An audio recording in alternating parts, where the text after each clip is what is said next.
So I'm curious, have you found in your ministry that there are certain, oh, we're talking about worshiping God in a congregational setting, in a church service. Obviously, when I say this, I'm not talking about just a service that is built around a certain theme, but let's talk about individual songs. Do you find that there are certain themes in songs that connect more with younger generations, say people in their 20s and 30s, versus people who are getting up in years? Do you feel like, have you found that there are certain themes in, and I'm talking about heaven or Christian life, are there certain themes that seem to connect to one generation more than another? Have you found that to be true? To a point, I think heaven songs, are many of them are in a style that seems to resonate with senior adults. Your um, gospel hymns from the 1800s, early 1900s. So I think that our older members would appreciate like your more standard heaven songs. However, I think overall, any age um, loves singing about salvation and who our God is and what He has done in saving us. And I have found that we sing salvation hymns probably more enthusiastically than any other theme out there.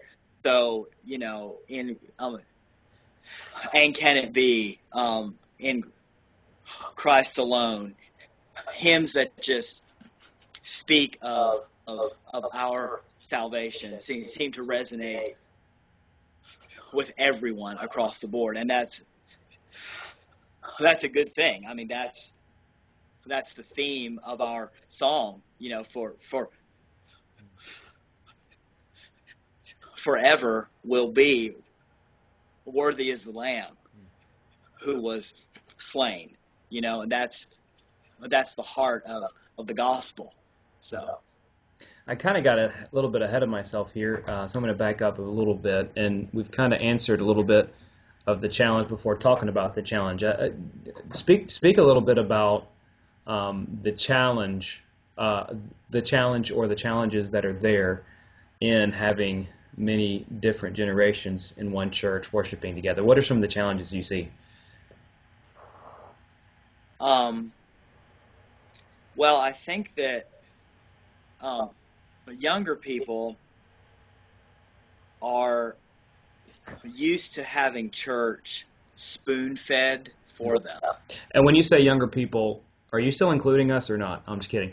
Apparently, no. Yeah. Honestly, I would say everyone who's in their 50s on down. Okay. Sort of has There's a a lot of mindset people that you just won over by saying that, by the way. that we've had so many age-specific ministries for so long, that I think we can have a mindset that we have to cater. On the other hand, some of the older folks tend to be very set in their ways and aren't willing to bend, and to learn hymns that might resonate with some of the younger folks. And so I think we have to move out of a mindset that it's about me and what I want, and much of that comes from the senior pastor, and from, honestly, if we are immersed in the Word,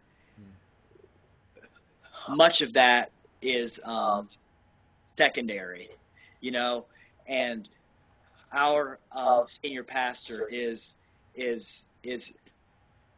extremely good about always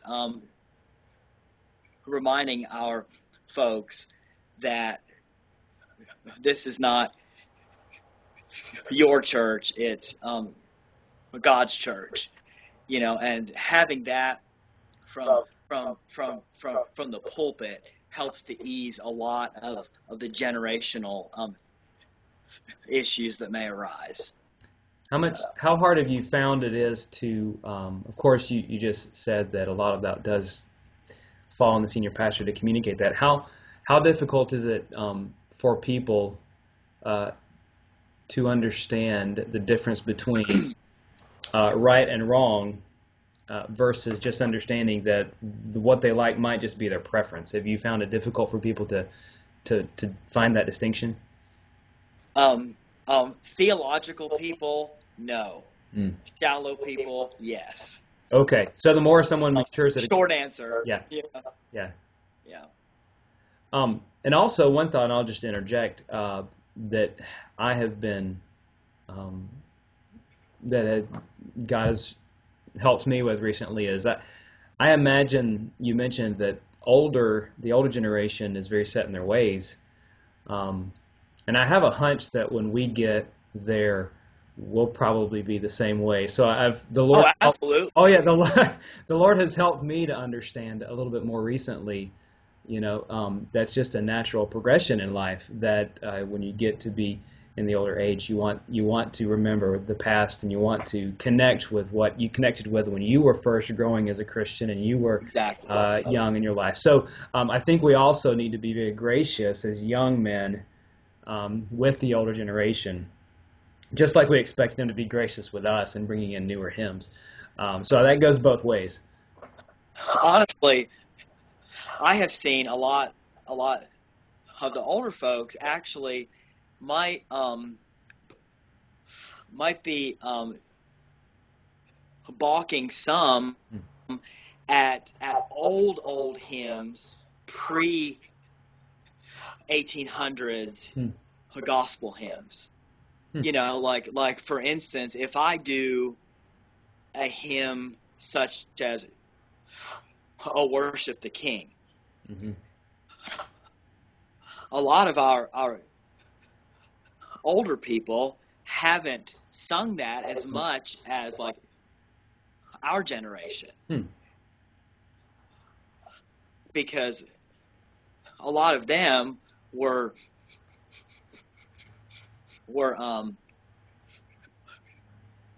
raised on the 18th century hymns, the Fanny Crosby and the Bliss, and Sankey, and so I've heard, I guess, more sort of not really opposition, but just statements like, well, I haven't ever heard that old high church hymn, you know what I mean, as opposed to with the newer music, and so it's just interesting, we all like what we were raised with, honestly. Right. So Definitely. I would definitely agree with that.